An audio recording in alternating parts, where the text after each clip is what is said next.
A pleasant good morning and a warm welcome to Lntv News Live. This is a 30-minute presentation of major news about Liberia and other parts of our world.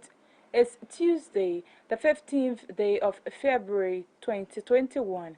My name is Zokwe Bester-Conan, anchoring this edition of the program Lntv News Live. In our headlines, Liberian government dispatches team of local scientists at various points of entry amidst the reported outbreak of Ebola in neighboring Guinea. Nimba County Senator Prince Johnson calls on citizens of the county to support the CDC-led government. President George Weah urges local authorities to focus their reports on achievements rather than challenges. And of the home front, World Trade Organization appoints Nigeria's Ngozi Okonjo-Iweala as its first female African boss. These stories plus many more developments are all coming up in the program. Lntv News Live will take a short break to bring you the faces of the newsmakers.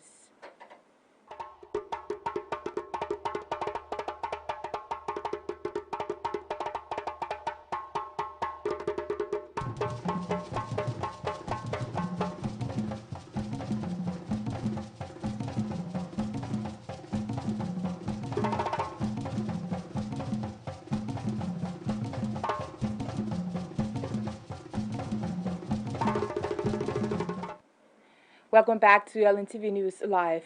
The government of Liberia, through the Ministry of Health and the National Public Health Institute, has dispatched a team of epidemiologists to counties bordering Guinea. It followed reports of the re-emergence of the deadly Ebola virus disease in that neighboring country. The move is in strict adherence to a mandate by President George Weah for the activation of surveillance measures in order to prevent the transmission of the disease on Liberian soil. The epidemiologists are expected to support the county health teams of Grand Cape Mount, Gbapolu, Bonk, Lofa, and Nimba counties. Other county health teams, including Montserrado, have also heightened their alert levels. Meanwhile, the Ministry of Health, along with the National Public Health Institute, has constituted a new incident management system on Ebola. According to a release, the move by the ministry is a preemptive strategy to assess Liberia's preparedness. Liberian health authorities have vowed to ensure that the new IMS Ebola virus response effort does not interfere with the current COVID-19 response. Liberia, however, has no known case of Ebola. The government therefore calls for calm as it takes steps to keep the public safe. At the same time, President George Weah has called for calm amidst reports of Ebola outbreak in neighboring Guinea. President Weah called comes as Guinean health authorities confirmed that 4 people have died of the disease in a town close to Liberia's northeastern border. As our executive national reporter Vavli Kamara reports, the Liberian leader made the call in an interview with Radio Banga recently. President Weah was giving an exclusive interview to Radio Banga when he called for calm as health authorities monitor the situation. So far, 4 persons are reported dead by the disease, according to Guinean authorities. The Liberian leader assured that government, through the Ministry of Health, will not hesitate to inform the public about the latest health development. I don't want people to panic. We got news from our counterpart from Guinea that they have 3 cases of Ebola again. But I don't want Liberian people to panic. You know, we are talking to our health practitioners to make sure that they monitors the borders and to exert themselves just what they're doing for the corona. But again, we wouldn't have been successful if the Liberian people were not listening to us. We are in the time of pandemic. Anyone can die. So we need to listen to our health practitioner. We'll do the right thing, wear our mask, and make sure that we clean our hands at all time. Our environment is clean. so we can live long, so we can protect our country. Ebola may not be new to Liberia, but news of its re-emergence in neighboring Guinea. What are health authorities starting to do? Dr. Francis Kete is Liberia's Chief Medical Officer. We are now moving into the last stage, which takes into consideration surveillance. And under surveillance, the National Public Health Institute will be able to put in all of the necessary things that are needed to make sure that the surveillance system is intact. If anything were to happen, then we move into response. When we get into response, then the Ministry of Health will take charge. How long does it take to build up our surveillance system? The system is already existing. The only thing now is just going through the documents, dusting a few things out, and we are prepared. Vafle Kamara, ELBC News, Banga, Bon County. Many thanks to our executive mansion reporter there, Vafle Kamara, who's on the county tour with President George Weah. At the same time, President George Weah has recommitted his support and love for the people of Nimba County. He made the commitment during the ongoing county tour in Ganta, Nimba County. Nampa City and Nimba County. This is our county. Our friends are here, our families are here. We will do our best for the county. You listen to Senator Johnson. He did not vote for me in 2005. 211. But I still love you anyway. I still love you. I'll forever love you. You know, during our dark days, all I showed to you, Liberian people, were love. I didn't know some of you people. I met you all behind our borders. But everybody that met me, they were happy. And those that even used my name, that they know me, were happy. So you will see that. So the same love for you then, I have the same love. Remember in 2005, something happened, I was not the president, but I show love. I paid scholarship for more than 2,000 students. All of the ministers you see behind me today, they were part of the group that we paid scholarship for. They did not vote for me, I was still doing scholarship. I was still investing in Liberia. I was still promoting your country. Until you decided, let us try the young man. But you see today, you gave some people 12 years, some 50, some 57 years. What I've achieved in 3 years, I can say it's a milestone, and no president can compare what I've done in 3 years to what they did in all the years they had. Meanwhile, President Weah has praised his government's policies to stabilize the Liberian economy. Dialogue is the right way. We came to power, no one wanted to take anything from you. What we're trying to do is for all of us to have something. And this is why the former minister and his team decided to cut down super minister and ministers. Super minister are making 20,000 a month, and some ministers are making 15,000 in this economy, in this little country. We decided we need to change that so we can have more people employed. Every minister will not make more than $10,000. There's nothing wrong with that. It's only for the citizen to be happy. When they use the term, stand for the former minister here, what the term you use? Harmonization, when they're cutting our money now. I told you, I said, but you should have told me that you're coming to do harmonization. Because when I'm making my speech, the address to the nation, I say I will cut 25% of my salary. I didn't know that they were going to do harmonization again. So by the time I call it 25% harmonization key, it costs something else again, and not 25% on level 50. But that's okay. So the reason why they harmonized the salary for all of us to enjoy the benefit, special in this COVID pandemic time. So you can see that the government is working. Every project that you proud today, whether it's in Nima County, it's in Mosobado or Grand Jide, what have you. In the time of pandemic, the government did not start working for the Liberian people.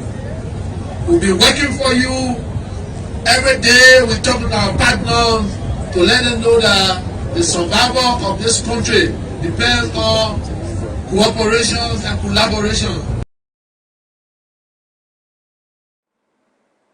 The Ministry of Agriculture has ended a 3-day National Agricultural Fair in Swakopmund County.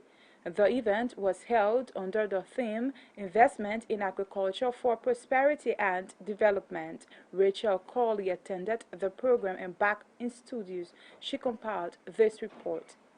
The 3-day agricultural fair was indeed an eye-opener intended to showcase farmers' preparedness in making Liberia food secure. Agriculture Minister Jenny Cooper was certainly upbeat about the event. I'm so impressed with the amount of work that has been done under very challenging circumstances. Very short notice, we've managed to put together the first National Agriculture Fair in 13 years, and that makes me very pleased. Dunai Lotome proprietor Jemery Cooper, Rima Fawaz, CEO of the Virtue Group of Companies, among others, lauded the Agricultural Minister Jenny Cooper for her far-sightedness in assuring that the President's mandate of the Propo Agenda for Prosperity and Development, PAPD, are achieved through food security. And I would commend the Minister of Agriculture, really, because, we all work in isolation, and bringing us together shows us what other Liberians are doing. I'm astonished. I'm excited. It's amazing. I'm really positive. I'm confident. Because, you go through phases of self-doubt and you're kind of like, oh, well, nobody really cares. But this minister is just amazing. It's a beautiful opportunity. I think this is great to the exposure of the potential of Liberian farmers. It's beautiful to see, like even me, I'm a farmer, but I didn't expect to see how far we've gone into farming in Liberia. Just walking around yesterday, I was amazed. I was like, oh my God, we grow onions, we grow garden eggs, which we call bitter balls. We grow, beautiful. We have oranges now that grow all year round. It was a thrilling 3-day as participants and even some farmers marveled at the varieties of crops and the incredible packaging of products by Liberian farmers. I am Rachel Biangwe reporting. Well, if you have just come our way, this is a reminder that you are watching Lntv News Live, a 30-minute presentation of major news about Liberia and other parts of our world. It's Tuesday, the 16th day of February 2021. My name is Zokwe Beslo Konen, anchoring this edition of the program Lntv News Live. Let's recap our top stories. Liberian government dispatches team of local scientists at various points of entry amidst the reported outbreak of Ebola in neighboring Guinea. Nimba County Senator Prince Johnson calls on citizens of the county to support the CDC-led government. President George Weah urges local authorities to focus their reports on achievements rather than challenges. And off the home front, World Trade Organization appoints Nigeria's Ngozi Okonjo-Iweala as its first female African boss. LNTV News Live takes a short break to be back with more developments.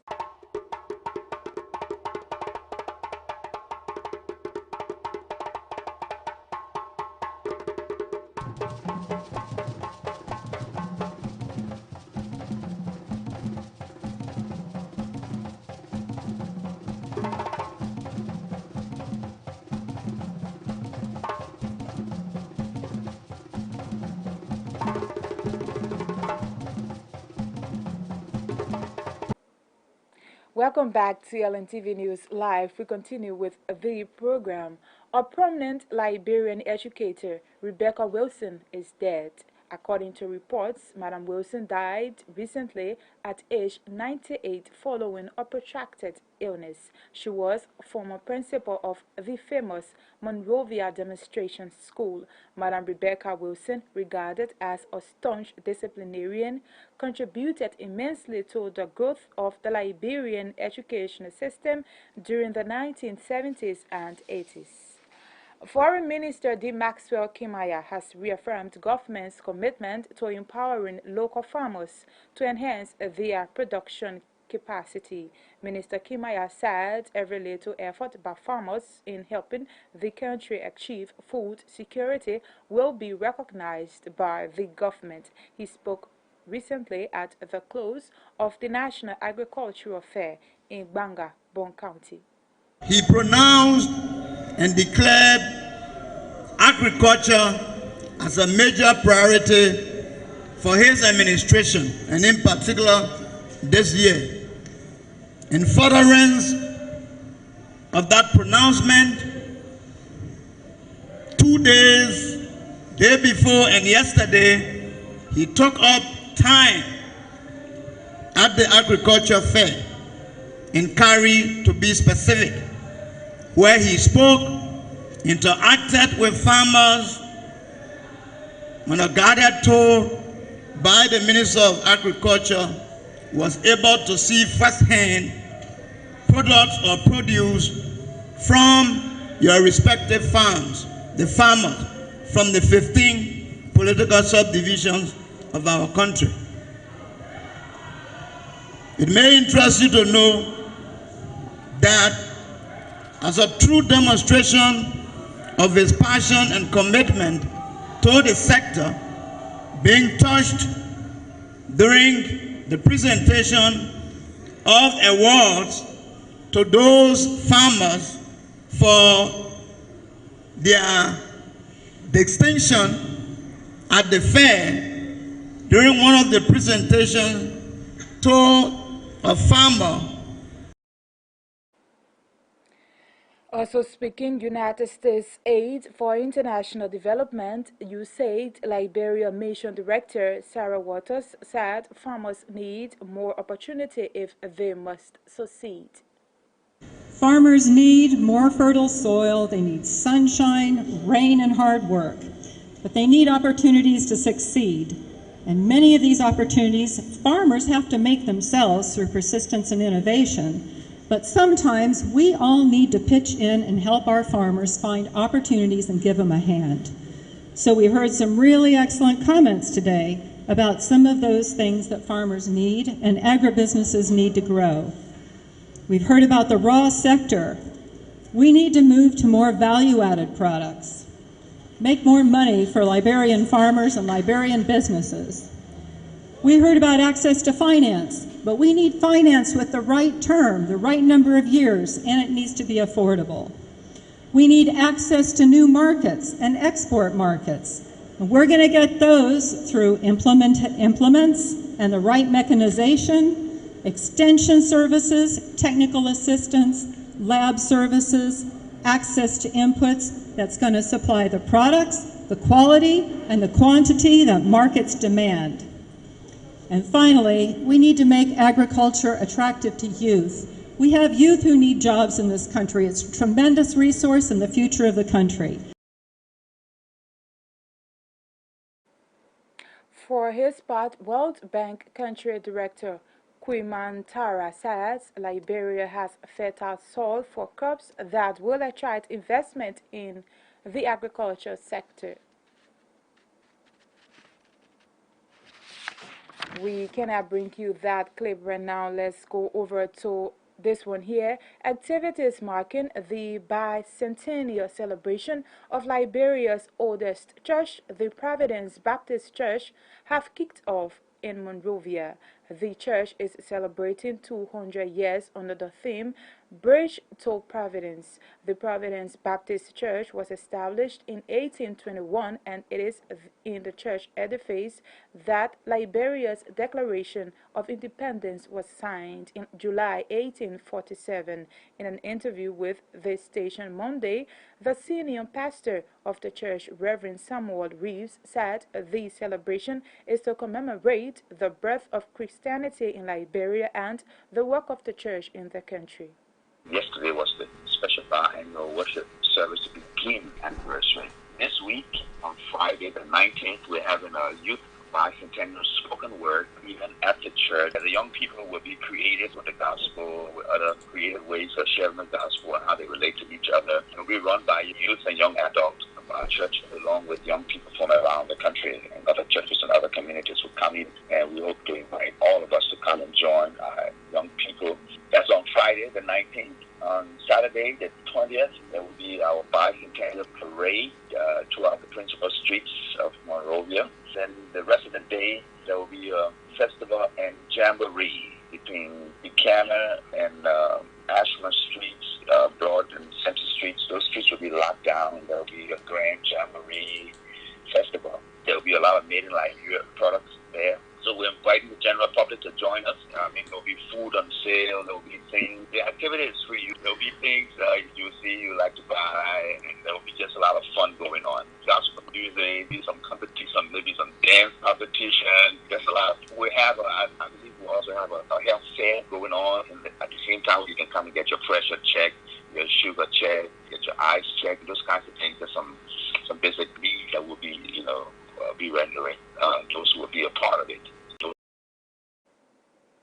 Well, let's go over to our international development. Former Nigerian Finance Minister Ngozi Okonjo-Iweala has become the first woman and the first African to be appointed as Director General of the World Trade Organization (WTO).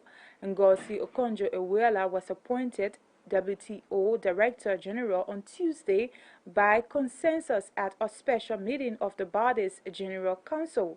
Dr. Okonjo-Iweala, who also holds U.S. citizenship, is a former managing director of the World Bank. Meanwhile, Nigerian President Muhammadu Buhari has congratulated the new head of the WTO, who previously served as his country's finance minister.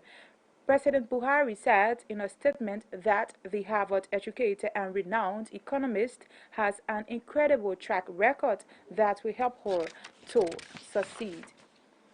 And proposed talks on Somalia's delayed election are expected to take place soon. The meeting followed after the two leaders of the semi-autonomous regions of Jubaland and Puntland disagreed over the proposed venue of the meeting. The two leaders of the regions want the talks held in the capital, Mogadishu. President Mohamed Abdullahi Farmajo had proposed that the meeting be held in Garowe town in Puntland. President Farmajo's term ended on February 8. Opposition groups have said they no longer recognize his authority and want the formation of a transitional body. Meanwhile, Prime Minister Mohamed Hussein Robo has formed a technical committee made of representatives from the 5 regional administrations and Banadir region to resolve the election crisis, but a parliamentary resolution allows the president to remain in office until a successor is elected. With that from the international scene, let's now recap our top stories. Liberian government dispatches team of local scientists at various points of entry amidst the reported outbreak of Ebola in neighboring Guinea. Nimba County Senator Prince Johnson calls on citizens of the county to support facility-led government.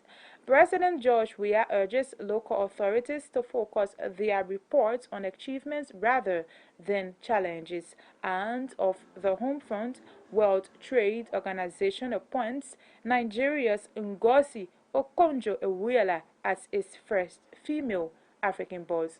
Well, this is how we come to the end of Lntv News Live. Many thanks to you all for your viewing role.